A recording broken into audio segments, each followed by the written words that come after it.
Hello मेरे प्यारे लाल, क्या हाल चाल है भाई। एकदम मस्त होंगे और बिंदास होंगे और पढ़ाई आप लोग जो है अब कर रहे होंगे। तो बच्चों, स्वागत है इस क्लास में, जिसमें आज हम शुरू करेंगे कि अपरिमेय संख्याओं को संख्या रेखा पर निरूपित करना, जो कि आपका एक्सरसाइज 1.2 का उदाहरण है। ठीक है, तो उदाहरण को देखेंगे इस क्लास में और अगली क्लास में हम लोग सारे क्वेश्चन कवर कर लेंगे। ठीक है, तो भाई देरी न करते हैं, फटाफट क्लास को स्टार्ट करते हैं। सारे बच्चे आ जाओ फटाफट और कॉपी पेन लेके बैठना मेरे भाई, कॉपी पेन लेके बैठना, तभी आपको इसका फायदा मिलने वाला है क्लास का। ठीक है, आपको ये चीज कितनी भी टफ लगती हो, आज आपको ऐसे समझा दूंगा कि आपको इधर स्टोर हो जाएगी।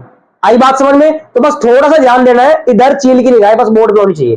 क्लियर है? तो एक बार मैं चेक कर लेता हूं क्या सभी बच्चों को अच्छे से दिख रहा है, ठीक है कि नहीं है, और फटाफट फिर क्लास को स्टार्ट कर देते हैं। जल्दी जल्दी आ जाओ सारे बालक। ठीक है भाई, जल्दी जल्दी आ जाओ सारे बालक।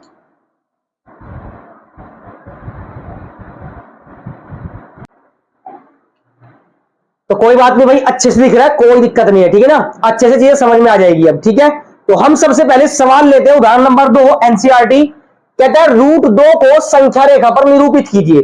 तो किसको करना है भाई? संख्या रेखा पर निरूपित करना है √2 को। तो करते हैं, कैसे करेंगे बहुत ध्यान से। तो इसका हल हम देख लेते हैं यहां पर। चलिए देखिए, तो क्या है हमारे पास जो संख्या है वो क्या है हमारे पास? √2 है। क्या है? √2 है। तो संख्या रेखा पर निरूपित करना है, तो मैंने आपको बताया था कि संख्या रेखा क्या होती है, जिसपे लेफ्ट हैंड की तरफ माइनस के नंबर होते हैं और राइट हैंड की तरफ प्लस के नंबर होते हैं, विद जीरो, बीच में जीरो होती है आपकी, है ना, वही आपकी संख्या रेखा होती है। तो हमें करना क्या होगा, बहुत ध्यान से देखेंगे, कोई दिक्कत वाली बात नहीं है। हमेशा आप क्या करोगे, जैसे आपको क्या करना है, √2 करना है, तो आप हमेशा क्या करोगे, √1 का स्क्वायर प्लस 1 का स्क्वायर। तो कितना बन जाएगा भाई? 2 का स्क्वायर। आई बात समझ में? किसका? 1 का स्क्वायर 1 और 1 का स्क्वायर 1, तो कितना बन जाएगा भाई? √2 बन जाएगा। कोई दिक्कत नहीं है, बात समझ में आई? अब हमें क्या करना है, पाइथागोरस से करना है ये चीज। किससे करना है? पाइथागोरस थ्योरम से करना है। तो हम क्या करते हैं, नंबर लाइन खींच लेते हैं एक। ये लीजिए, नंबर लाइन खींच ली हमने। यहां पर मैं लेता हूं बिल्कुल, यहां पर 0, ये मेरा 1 और ये मेरा हो जाएगा 2। ठीक है भाई, और यहां पर एक और ले लेता हूं मैं, ये हो जाएगा मेरा 3। आपको स्केल से अच्छे से मार्क करने, ठीक है, तो मैं स्केल दिखा देता हूं। स्केल से आपको अच्छे से मार्क करने हैं। ठीक है, कि आप कितना ले रहे हो भाई, 0 से लेके आप, मैं यहां पर ले रहा हूं 7 सेंटीमीटर की यूनिट। कितने की? 7 सेंटीमीटर की यूनिट ले रहा हूं। ठीक है कि नहीं है? आई बात समझ में? अब बहुत ध्यान से देखना, यहां पर 0 से यहां तक मैं 1 इकाई ले रहा हूं। कितनी इकाई? 1 इकाई। कितनी इकाई? 1 इकाई मेरे भाई, ये बात ध्यान रखना, मैं 1 इकाई ले रहा हूं। अगर मैं इसमें 1 इकाई लूंगा तो मैं आधार और जो लंब है वो भी मैं कितना लूंगा? 1 इकाई लूंगा। बहुत ध्यान समझना इस बात को।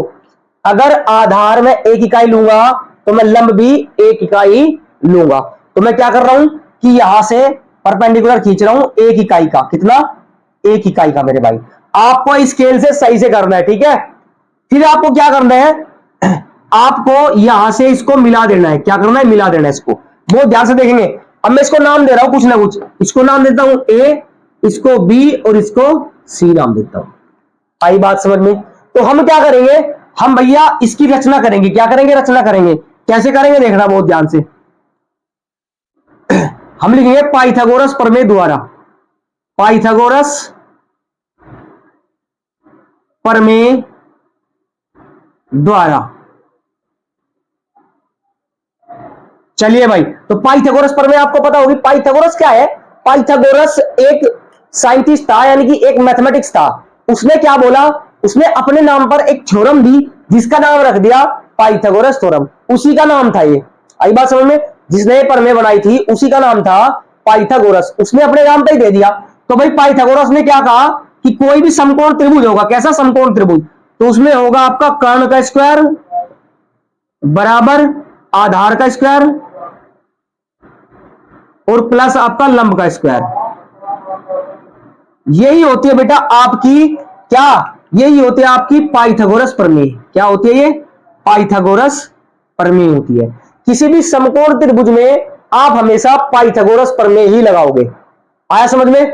अब देखो, मैंने आधार कितना लिया, ओ बी मैंने कितना लिया, सॉरी ए बी मैंने कितना लिया? 1 यूनिट। और बीसी भी मैंने कितना लिया भाई, 1 इकाई। कितना लिया है, 1 इकाई। तो ये बात आपको बहुत ध्यान से आराम से इधर स्टोर करनी है। आई बात समझ में? कैसे करेंगे, अब देखो भाई, कर्ण का स्क्वायर बराबर आधार का स्क्वायर। आधार कितना है भाई, 1 यूनिट लिया मैंने, यहां तक देखो 1 यूनिट, तो 1 का स्क्वायर प्लस लंब का स्क्वायर। लंब कितना लिया है भाई, बीसी। बीसी मैंने 1 इकाई ली है, कितनी, 1 इकाई, और इसका स्क्वायर।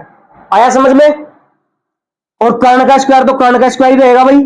तो कर्ण का स्क्वायर बराबर 1 का स्क्वायर 1 प्लस 1 का स्क्वायर 1। तो भाई कर्ण का स्क्वायर अगर मैं निकालूं यहां से, तो भाई कर्ण बराबर में निकल जाएगा √2। क्या निकल जाएगा मेरे भाई, √2 निकल जाएगा। तो कर्ण क्या आ गया, √2 आ गया। तो किसी भी समकोण त्रिभुज में, ये मेरा 90 डिग्री है, किसी भी समकोण त्रिभुज में ये आधार ये लंब, तो ये क्या हो जाता है मेरा, ये हो जाता है मेरा कर्ण, जिसको हम क्या देते हैं, √2। क्या क्या देते हैं हम, कर्ण √2। क्या ये बात समझ में आई? क्या ये बात समझ में आई कि हमने क्या किया, हमेशा क्या करना है, आपको √2 को देख लेना है कि आप कैसे लिख सकते हो। तो आप लिख सकते हो 1 + 1 का स्क्वायर। तो यानी कि आप आधार भी एक ले लो और आप लंब भी एक ले लो। आसान भाषा में समझाई ये बात, आई बात समझ में? अब आप क्या कर सकते हो, जब आप करोगे तो आप लिख सकते हो कि ए बी बराबर 1 इकाई लेने पर तथा बी सी बराबर 1 इकाई लेने पर, तब हम कह सकते हैं कि पाइथागोरस प्रमेय द्वारा इसका स्क्वायर प्लस इसका स्क्वायर बराबर इसका स्क्वायर। आया समझ में?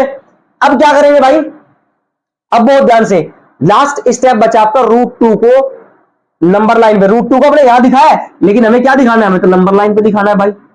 आई बात समझ में? कैसे करेंगे, बहुत ध्यान से। अब आपके पास एक टूल होता है जिसको हम कहते हैं कंपास। क्या कहते हैं, कंपास यानी प्रकार, पुरकार कहते हैं। तो पुरकार क्या करता है, आपकी जो, मेरे पास पेन है, मैं पेन लेके दिखा देता हूं, है ना। चलिए देखिए, ये इसकी निब है, दिखे ना नोक इसकी। तो जो प्रकार की नोक है आपकी यहां पर रहेगी, कहां पर रहेगी, यहां पर, जो व्हाइट व्हाइट में कर दिया, यानी कि ए पर रहेगी। ठीक है, आपकी पेन की निब कहां रहेगी, ए पर रहेगी। और जो आपकी पेंसिल है वो आपकी सी की दूरी, इतनी दूरी ले लो। कितनी दूरी, इतनी दूरी, यहां से यहां तक, मतलब कि यहां से यहां तक की दूरी आप प्रकार में भर लो पेंसिल के द्वारा। ठीक है भाई, आई बात समझ में? पेंसिल के द्वारा भर लो यहां पर, और फिर एक चाप लगाओ, ऐसे एक चाप लगाओ यहां से रख के ऐसे। तो आप क्या करोगे, यहां पर आपका चाप यहां पर काट के जाएगा।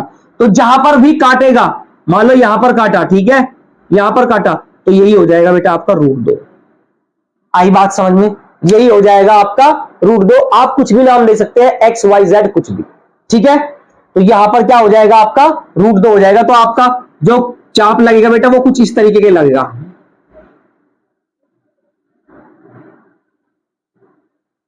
आई क्या बात समझ में, आई क्या बात समझ में? क्या ये बात क्लियर हो गई? दोबारा रिपीट करता हूं बहुत ध्यान से। क्या किया है कि √2 को दिखाना है संख्या रेखा पर। तो हमें पता है कि √2 को हम लिख सकते हैं 1 का स्क्वायर प्लस 1 का स्क्वायर का रूट। सही है। अब हम क्या करते हैं, पाइथागोरस प्रमेय द्वारा निकालते हैं कि कर्ण का स्क्वायर बराबर आधार का स्क्वायर प्लस लंब का स्क्वायर।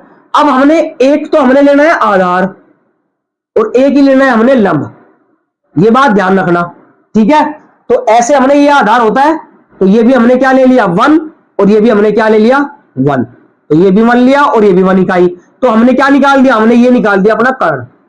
आई बात समझ में? फिर हमने क्या किया कि हमने कंपास से एक चाप लगाया जो कि नंबर लाइन को काटता हुआ जाएगा, और वही क्या होगा आपका √2 होगा। क्या बात समझ में आई? क्या पक्का? चलिए इसे नोट डाउन करिए भाई फटाफट जल्दी।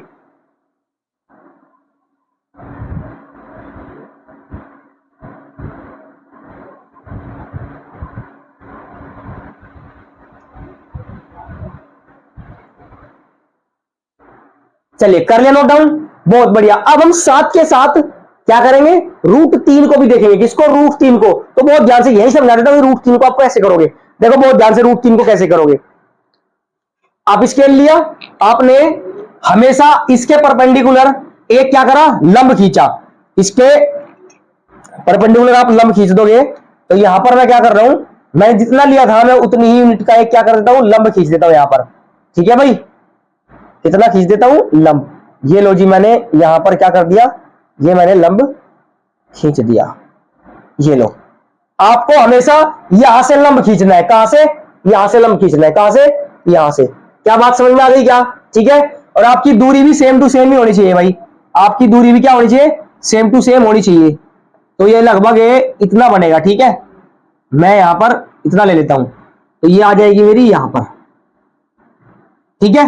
अब मैं क्या करता हूं, अब मैं इससे इसको मिला देता हूं, ए से मैं इस बिंदु को मिला देता हूं जो मैंने खींचा है यहां पर, ठीक है भाई। बात समझ में आई?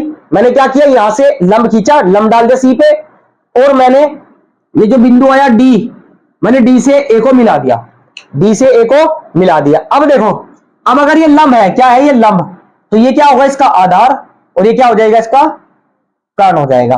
क्या बात समझ में आई क्या?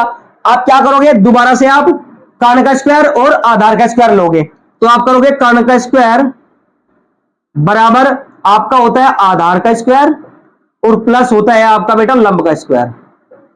बात समझ में आई क्या?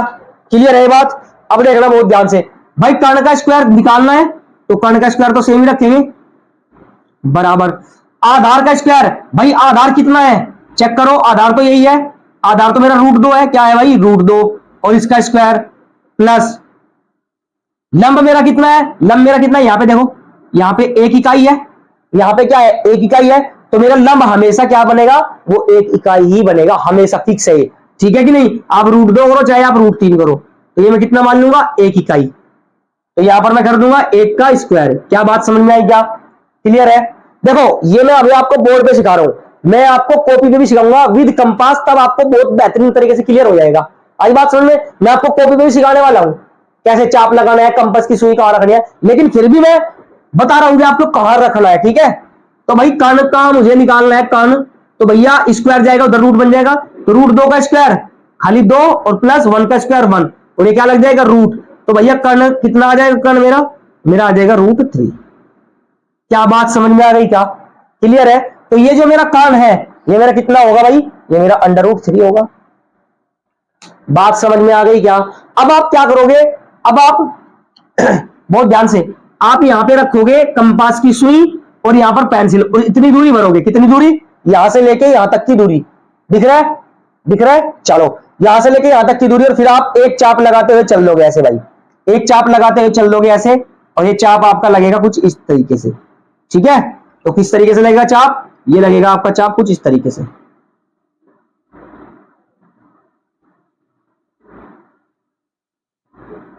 और यही बेटा आपका क्या रहेगा, यही आपका √3 रहेगा यहां पर, यही क्या रहेगा आपका √3 रहेगा यहां पर। क्या आपको बात समझ में आ गई? ऐसे हम √2 √3 √4 √5 कुछ भी हम संख्या रेखा पर दिखा सकते हैं, कोई दिक्कत वाली बात नहीं है, ठीक है कि नहीं है। आई होप कि जो आज समझाया यार वो थोड़ा सा समझ में आया होगा, ठीक है।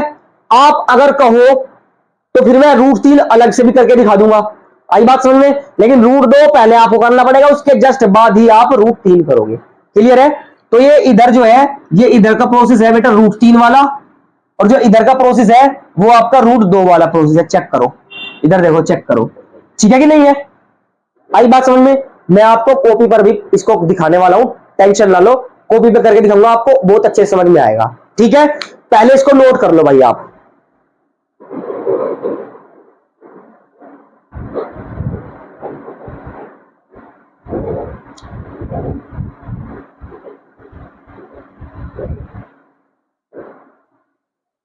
चलिए, तो आई होप कि यार क्लास अच्छी लगी होगी, अगर अच्छी लगी है तो भाई दोस्तों को शेयर कर दो, इसको डिटेल में बताने वाला हूं, कोई घबराने वाली बात नहीं है। अभी एक्सरसाइज में भी ऐसा सवाल जरूर आएगा और हम उसको भी डिटेल में पूरी करेंगे, ठीक है कि नहीं है।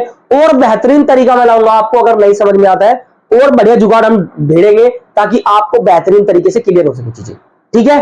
तो भाई मिलते हैं अगली क्लास में, देखते हैं, इन्हीं को करेंगे अगली क्लास में भी, √5 को करेंगे, आपकी एक्सरसाइज में है, ठीक है कि नहीं है। एक सवाल, क्योंकि ये बहुत ज्यादा इंपॉर्टेंट है, ये आपका सवाल बेटा इंपॉर्टेंट है अपने आप में ही, ठीक है। तो इसकी प्रैक्टिस करोगे आप जितनी बार, उतना जल्दी होगा आपसे, आप इसकी प्रैक्टिस करना, तभी आप इसको अच्छे से कर पाओगे एग्जाम में, नहीं तो अगर प्रैक्टिस नहीं है तो फिर कहीं ना कहीं दिक्कत आ जाएगी, ठीक है। हम कॉपी पे करेंगे, मिलते हैं अगली क्लास में, तब तक के लिए bye bye, all the very best, पढ़ते रहो, धन्यवाद।